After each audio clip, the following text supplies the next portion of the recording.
예, 그전에는 그 핸드폰으로 동영상 이게 실방을 하다가 이제 태블릿 PC로 바꿔 놓으니까 지금 여러분들 화면 보시면 조금 그럴 거예요. 이게 계속 앞뒤로 왔다 갔다 하더라고요. 어떤 때는 또 괜찮고 어떤 때는 지금도 왔다 갔다 하는데 너무 헷갈리지 않도록 혹시 내 전화기가 고장났나 그렇게 하지 생각 안 했으면 좋겠네요. 저도 이 현상에 대해서는 모릅니다. 이 땅이 뭐 지진 난 것 같이 그런데 뭐 크게 거슬리는 것 같지는 않으니까 일단 이유는 뭐 이렇다라는 것만 아시면 됩니다. 저도 어떻게 할 수 있는 방법이 없어요.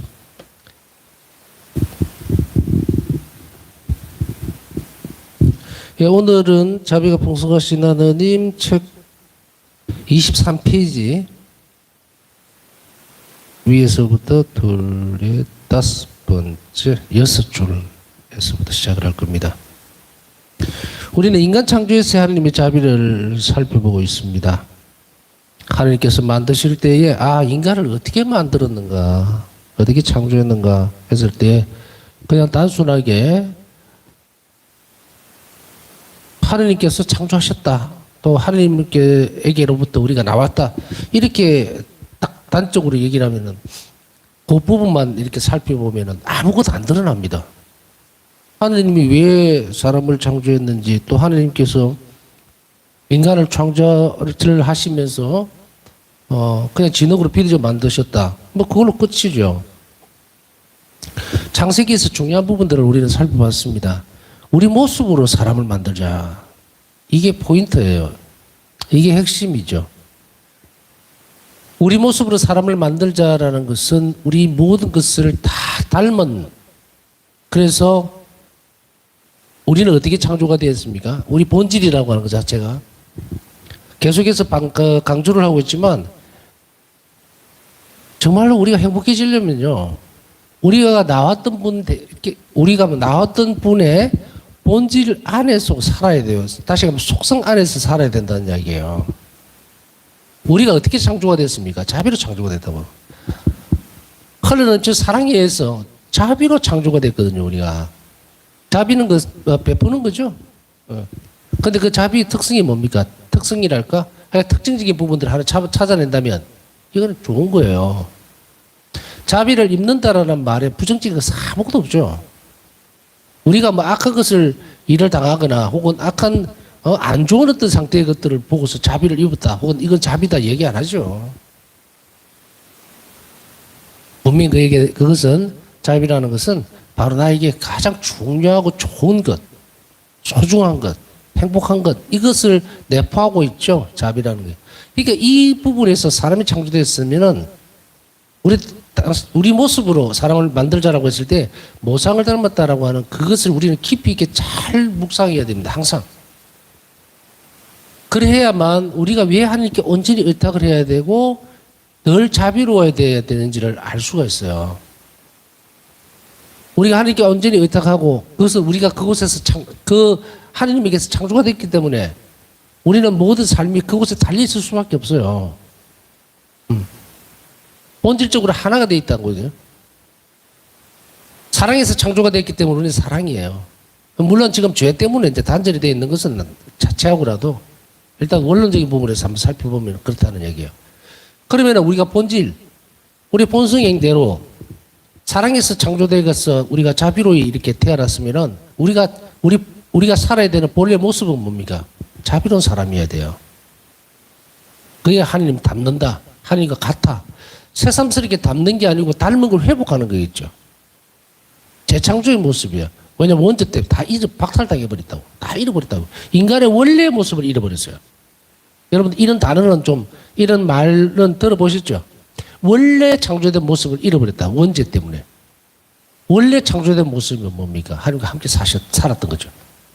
단순하게 뭐 부딪히면서 산다는 그런 개념에서 이제는 자꾸 돌아가야 됩니다. 어떻게 돌아가야 됩니까? 하나님께서 창조된 내 본질, 내 누군가에 대한 부분들을 확실하게 해야 돼요.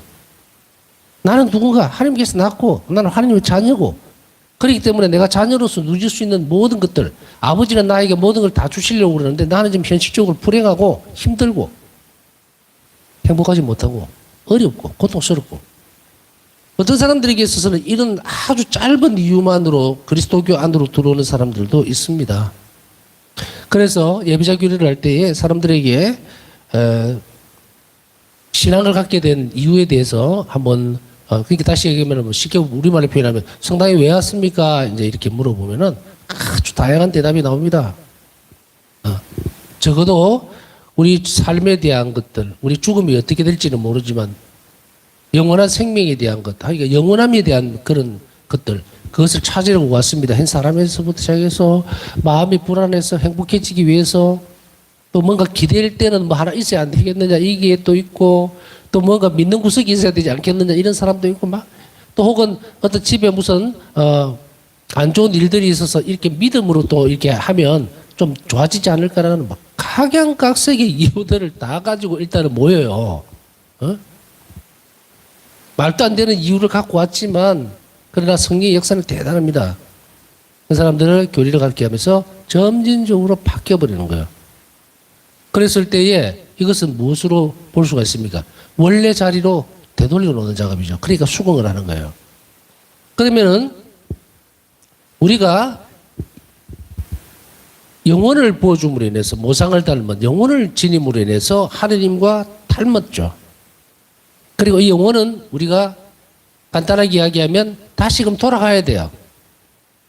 죽음 때문에 어쩔 수 없이 지금 우리가 현재적인 삶을 살아가지만 우리 영혼은 하나님께 돌아가야 되겠죠. 영원한 생명 안으로 들어가야 되겠죠.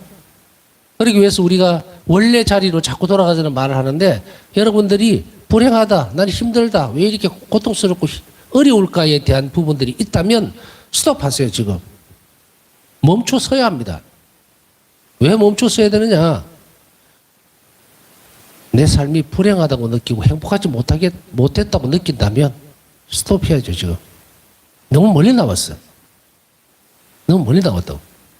내가 누군지, 내가 어디로 가야 되는지를 잃어버렸기 때문에. 그래서 헤매고 있는 거예요. 마치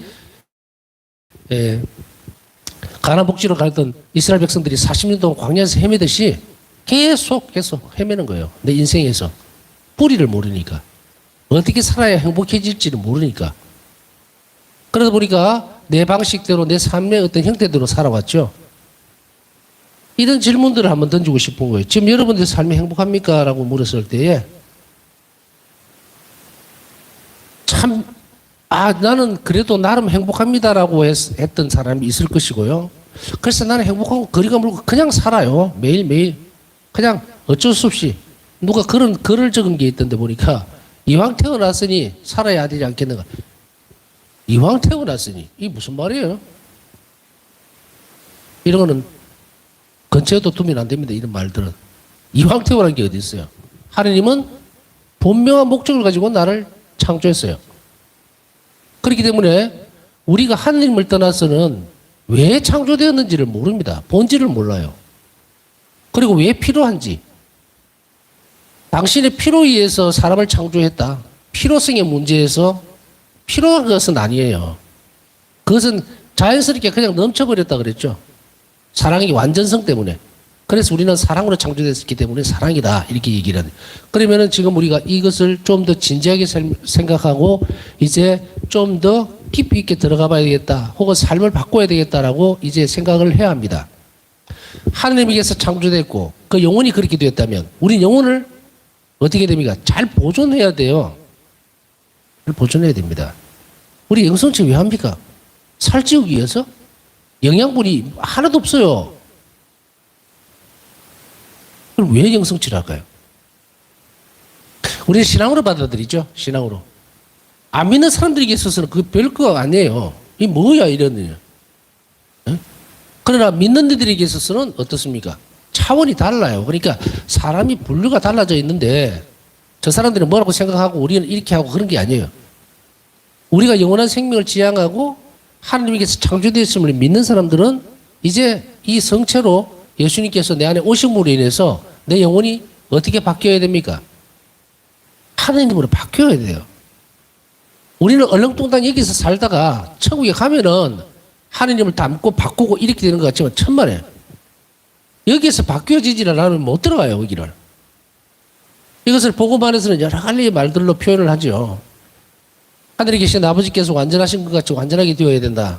너는 어떤 경우에도 어떤 흠도 티도 없어야 된다. 이게 무슨 말이에요? 여기서부터 해야 된다는 얘기예요. 그럼 여기서부터 어떻게 해야 될까? 그것은 뭘 두고 하는 이야기인가 과연? 왜 고해성사에 있는 것인가? 내 마음이 안정되기 위해서, 편안해지기 위해서, 속이 시원해지기 위해서 신앙의 시비적 차원으로 들어가서 그것을 잘 살펴볼 때 우리는 영혼사정이라는 말을 잘 듣습니다. 자주 들어요.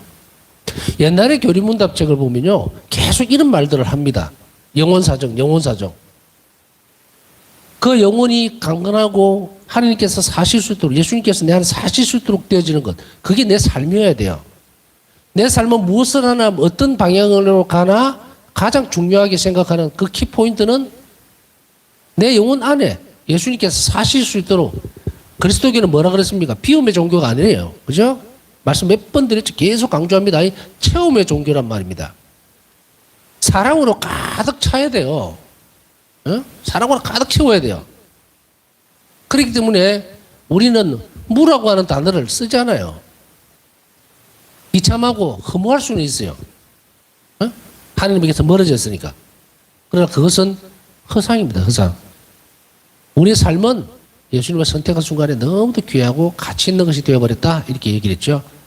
자, 그러면은 우리 삶이 이제 방향 지어져야 됩니다. 하나님 모상을 닮았고 영혼이 하나님을 바라보고 있다면 이 영혼이 가만 놔둔다고 해서 하나님 바라볼까요? 천만에. 원죄 때문에 이 영혼이 어떻게 됩니까? 이 영이 완전히 죽어버린 거예요.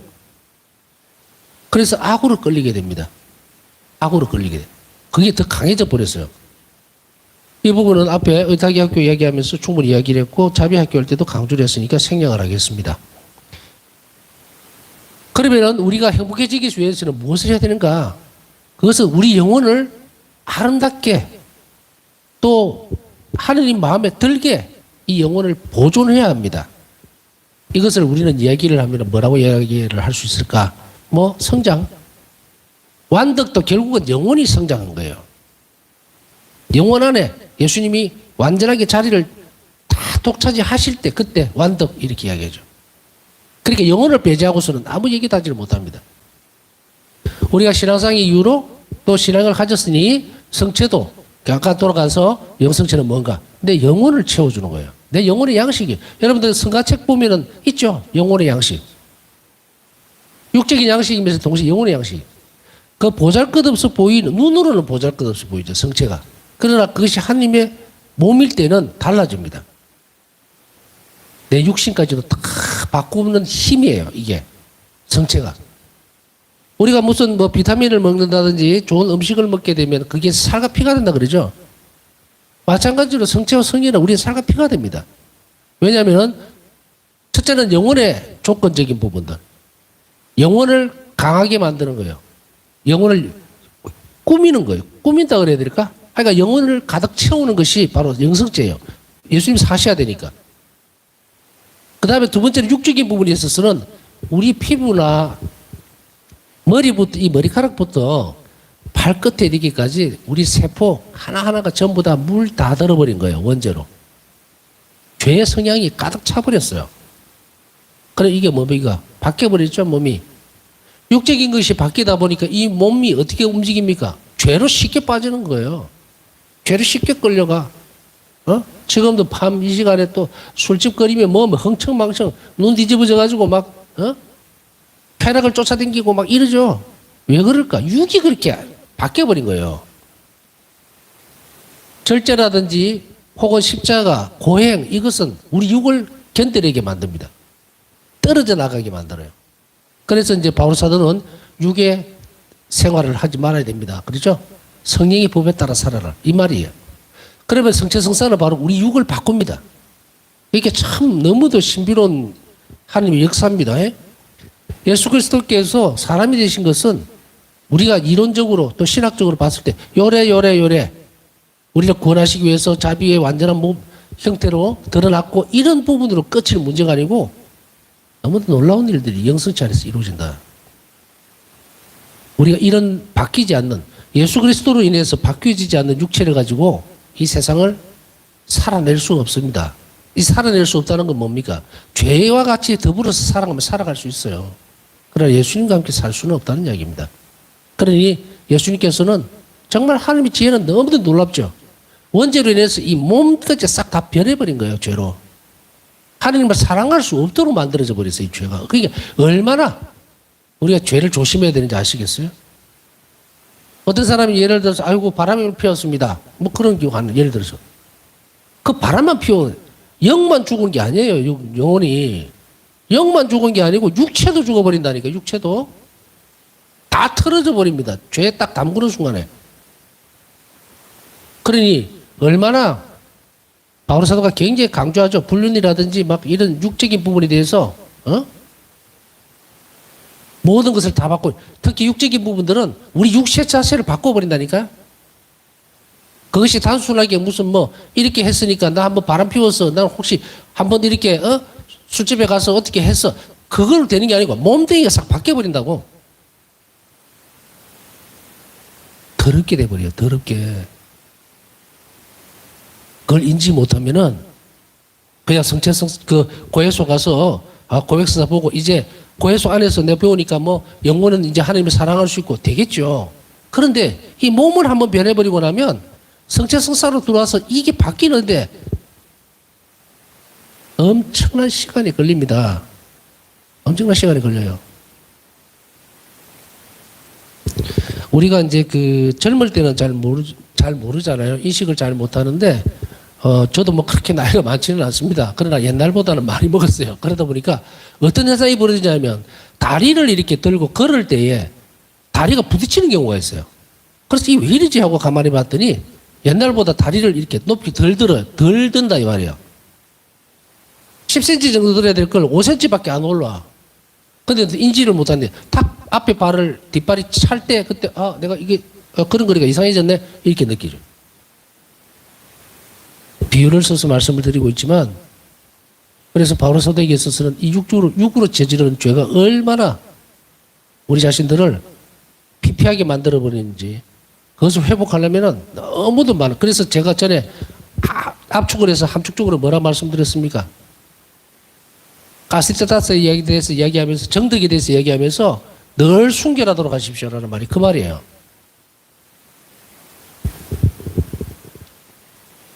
이렇게 하느님의 지혜에 대해서 말씀을 드리고 있는 겁니다. 다른 거 뭐 윤리신학이나 다른 거 지금 건드리 갖고 될 문제는 아니고 이러면 또 쫙 딴 데로 가버리고 그걸 말씀드리고 싶어 하는 것이 아니고 주의를 주고 싶어 하는 거예요. 얼마나 이 신앙적인 문제에서 우리가 소홀히 하고 있는 것이 많은지 바로 이 부분에 있어서 정말로 내가 그런 죄에 딱 부딪히게 되면은 몸으로 죄를 지었잖아요. 그럼 이 몸이 전부 다 확 변해버린다고. 전부 다 변해요. 이거 회복하는데 얼마나 오래 걸리는데. 그리 조심해. 조심하고 또 조심하고. 그걸 너무 쉽사리 생각하지 말고. 절대로. 어떤 변명이나 이유도 되지 말고. 그러나 우리에게 있어서 참된 통해는 하나님께 완전히 의탁하고 주님께 죄를 졌습니다 했을 때 이 아들은 방탕한 생활 속에서 그죠? 당자비유에서 돌아왔을 때에 뭐가 바뀝니까? 단순하게 보고만 해서 보면 단순하게 원래 자리로 돌아온 것 같죠. 그죠? 원래 아들 자리로, 작은 아들 자리로. 이게 무엇을 뜻하는 줄 압니까? 방탕한 생활을 했던 그 몸은 전부 다 바뀌어서 새로 됐다는 이야기예요. 아버지 집에 들어왔다는 것은. 그러니 이 관계를 잘 묵상해야 됩니다. 죄가 이만큼 우리 영혼뿐 아니라 육체도 바꿔버립니다. 그것이 뭡니까? 성체성사 신비 안에서 드러나고 있다고. 빛을 보면서 어둠을 비추어 보면 금방 표가 나죠. 왜 성체성사로 오셔서 우리 육체적인 것까지 다 바꾸어야만 천국의 사람이 될 수 있는지 그 반대를 조명해 보면 이 죄가 이걸 바꿀 수 있다는 거고 분명히 결론이 나와버립니다. 이렇게 우리가 묵상하고 조심을 하지 않으면 우리는 다음 단계의 성덕, 영성생활로 넘어갈 수가 없어요. 바로 하나님의 모습을 잘 간직해야 되고 그게 우리의 본질이고 본성입니다. 그것을 잘 간직해라. 그건 뭡니까? 자비롭게 사는 거예요. 자, 이렇게 하나님의 모습으로 창조된 우리 인간이 그 덕택으로 인간은 모든 피조물 위에 높이 날아올라 하나님의 의존에까지 이른다. 하나님의 의존에까지 이른다. 하나님 옆에 머물 수 있다는 것. 바로 이것은 하나님을 닮았기 때문이다. 마치 탕자에 비해서 보면 아들이 아버지를 닮았잖아요. 아버지 집에 있었잖아. 아버지 자식이잖아. 다시 돌아오셨다.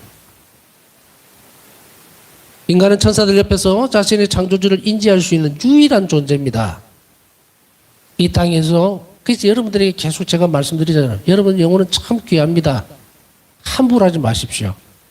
겉으로 살지 마십시오. 기도하십시오.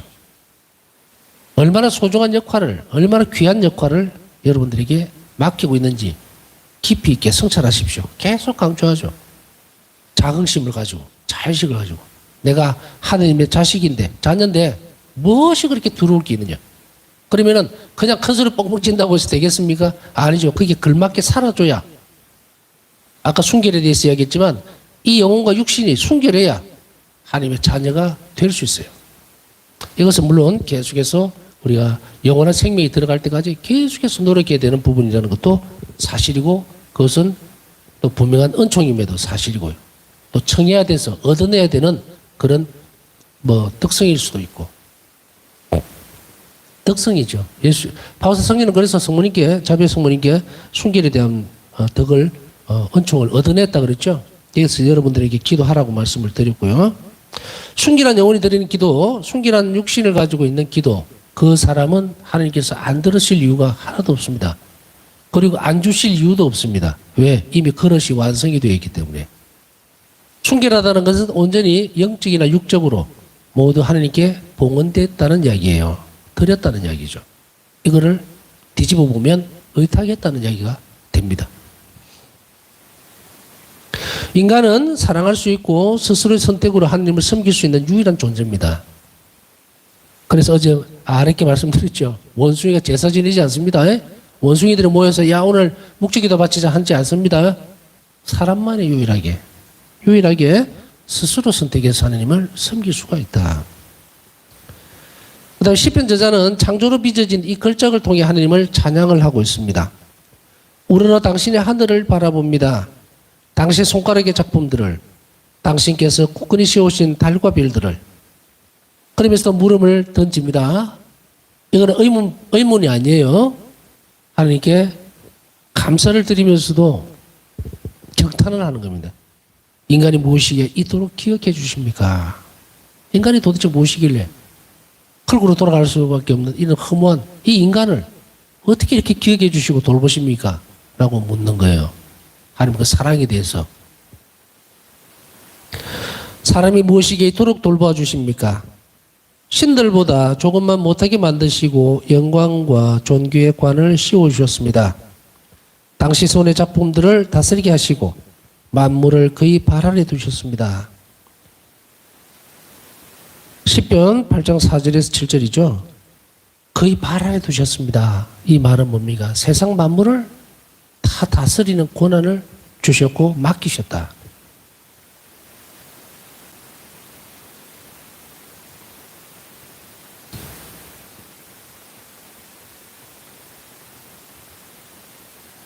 그래서 이 부분들을 우리가 잘 살펴보게 되면은 돌봐주고 있다. 또 혹은 우리에게 맡기셨다라고 하는 이 말이에요. 시편의 이 말씀처럼 보면은 우리가 여기에 걸맞게 살지 않는다면 우리 자신이 우리 스스로가 행복해질 수가 없다는 이야기가 됩니다. 트럼펫을 예를 들면 연주를 할 때에 호흡이 안 맞으면 소리가 안 납니다. 삑삑 소리가 아예 삑 소리가 안 나요. 그렇기 때문에 이 트럼펫은 원래 연주하는 기법이 있죠. 호흡법이라든지 어디에다가 어떻게 갖다 대고 하는 것 좀 다 설명할 수는 없지만 하여간에 예를 들어서 그래서 그것대로 하지 않으면 소리가 나질 않아요. 그러면 원래 트럼펫이 잘못된 겁니까? 아니에요. 그것에 소리를 낼 수 있도록 하는 방법들을 살아줘야 되겠죠. 그렇기 때문에 사람은 다시 한 번 더 강조하지만 자비롭게 살아야만 행복해집니다. 사랑을 하려고 해야만 사랑이 돼요. 그게 사람이 돼요. 본질을 찾아가니까. 인간의 완성이 되면서도 행복해질 수 있다. 그래서 이것은 계속해서 강조하지만 앞에 설명했듯이 앞에서 첫 시간 처음에 이제 시간에 처음에 설명을 했듯이 왜 내가 불행한가? 그거는 하나님께서 창조된 내 자신의 창조된 원래 모습대로 안 살아서 그런 거예요. 그 모습대로 살기 위해서 우리는 신앙생활을 해야 되는데 신앙생활을 하려면은 그러니까 그 모습대로 살려면 어떻게 됩니까? 공부해야죠. 공부해야 되죠. 예배자 교리 달랑 3개월, 6개월 받고 그걸로 그냥 담쌓고 아무것도 안 들으려고 그러고 그래갖고는 되지를 않습니다. 인간에게 지성을 주신 것은 왜 성서를 적어놨겠어요? 예수님께서. 왜 그 성서를 적도록 하셨는가 하나님은? 머리가 있기 때문에 그렇잖아요. 머리가. 지성적으로 노력하고 익히라는 이야기죠. 그래서 우리는 어떻게 됩니까? 많이 알수록 많이 사랑합니다. 많이 안다는 것은 지성적인 노력이에요. 그렇다고 여기에서 단편적으로 신학적인 부분만 얘기하는 것은 아닙니다. 제가 지금 살아보면은 그런 생각이 듭니다. 신학교에서 오랜 기간 신학 교육을 받았지만 결국은 정말로 세 발의 피만큼 배우고 나온 거예요. 이 하나님 자비 신심을 딱 접하면서부터는 정말 많은 영역이 우리에게 열려져 있구나. 계속해 봐야 된다. 계속해서. 그리고 그것이 행복한 길이에요. 우리가 이제 멈추어서는 안 됩니다. 이제 계속해서 배워가면서 이 부분들을 내가 내 것으로 만들어내야 됩니다. 그냥 귀로 듣고 흘리거나 혹은 몇 자의 어떤 지식적인 차원으로 거쳐버리면 안 되죠. 그러면은 우리는 오늘 어떤 부분하고 이제 맞춰집니까? 트럼펫 연주를 할 때 호흡이 안 맞으면 이게 안 된다 그랬죠? 그러면 어떻게 됩니까? 이제 내가 원래 창조된 목적대로 내 존재로서 행복해지기 위해서는 어떻게 된다? 사랑을 해야 합니다. 하느님을 사랑하고 이웃을 사랑해야만 합니다. 그렇게 하기 위해서 모든 노력들을 다 할 때 행복해질 수가 있습니다.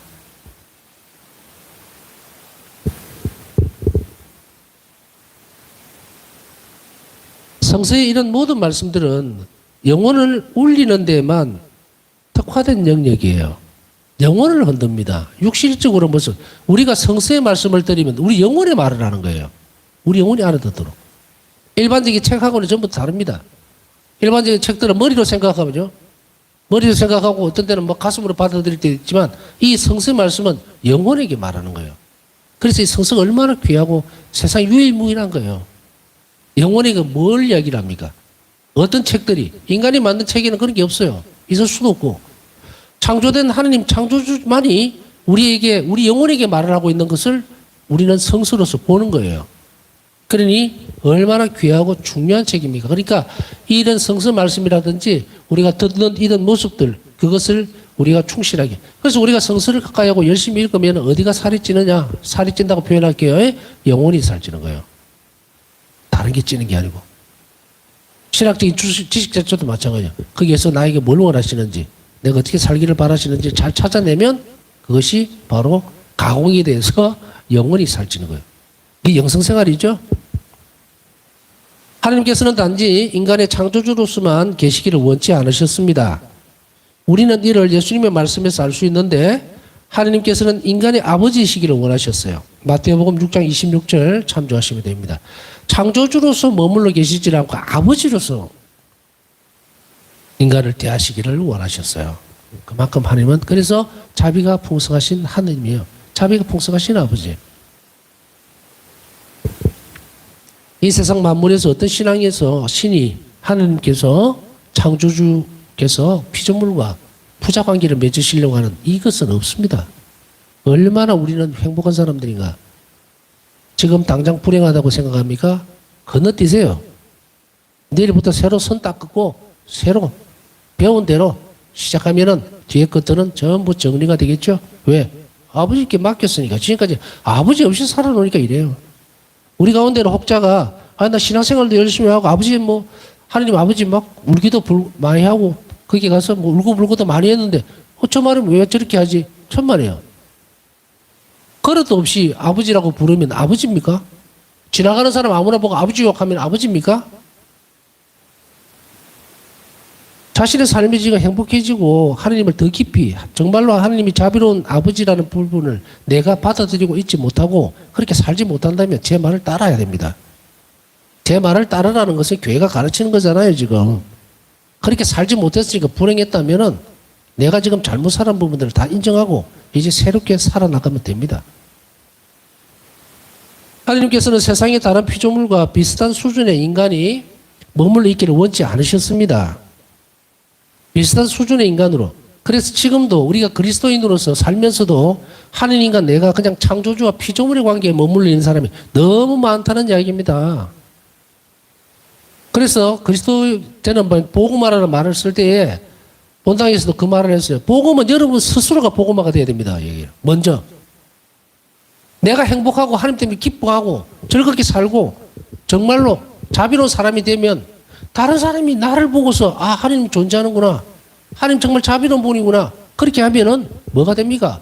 선교가 되죠. 복음이 전달되지요. 우리가 스스로 우리 안에서 복음화가 안 됐는데 어디 가서 복음을 전한단 말이에요.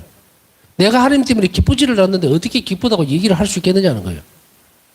그러니까 이제부터라도 내가 복음화가 돼야 돼. 내가 자비로운 사람이 되기를 결심해야 나를 보고서 다른 사람이 아 하나님 아버지라고 얘기할 수 있는 거예요. 그래서 아 저들은 하나님을 아버지로 모시고 섬기는 사람이들 이렇게 되죠. 세례만 받았다고 전부 다 하나님의 자녀가 될 수는 없어요. 피조물과 창조주의 관계로만 제발 머물지 말고 예수 그리스도의 그 큰 희생으로 자비로 우리를 자녀로 양자로 만들어 주었으면 양자답게 살아야 됩니다. 하나님 자녀답게. 그 길이 달라요. 피조물과 창조주의 관계와 아버지와 자녀의 관계는 전혀 다릅니다. 아버지와 자녀의 관계들은 뭡니까? 은총 생활을 하는 사람들이죠. 거기서 차이가 납니다. 은총 생활을 하느냐 안 하느냐. 그 생활을 지금 우리는 점진적으로 알아보고 있고 그리고 살아내려고 애를 쓰고 있습니다. 그렇기 때문에 우리 스스로가 이 부분들을 잘 하나님께서 나를 창조하신 이후에 책임도 없는 그런 창조주가 아니라 그렇다고 하더라도 창조주로서 이 온 세상을 창조하시고 난 뒤에 나는 모르겠는데 알아서 살아 그렇게는 안 하시죠. 당연히 선하신 하나님께서는 이 피조물들을 선으로 잘 다스리시요. 그 충분히. 그런데 그 선하심으로 다스리는 이 세상이 천국으로 갈 수는 없지 않습니까? 그러나 인간에게만 그것을 주신 거예요. 그러기 위해서 우리는 뭐가 돼야 됩니까? 아버지의 선하심을 믿고 의탁하는 자녀의 모습으로 돌아가 줄 때 그때 당신께서 아버지께서 원하시는 것이 바로 이것입니다. 내가 자녀로서 살고 그리고 당신을 닮아서 자비로운 사람이 되기를 원하는 것 바로 이것입니다. 남은 시간 묵상하면서 우리가 불행하기를 원하지도 않으시고 그리고 그냥 피조물과 창조주의 관계로도 머물러 있기를 원하지 않으시고 당신께서는 우리 아버지가 되시기를 바라시니까 정말 간절하게 원하고 그리고 바라고 계세요.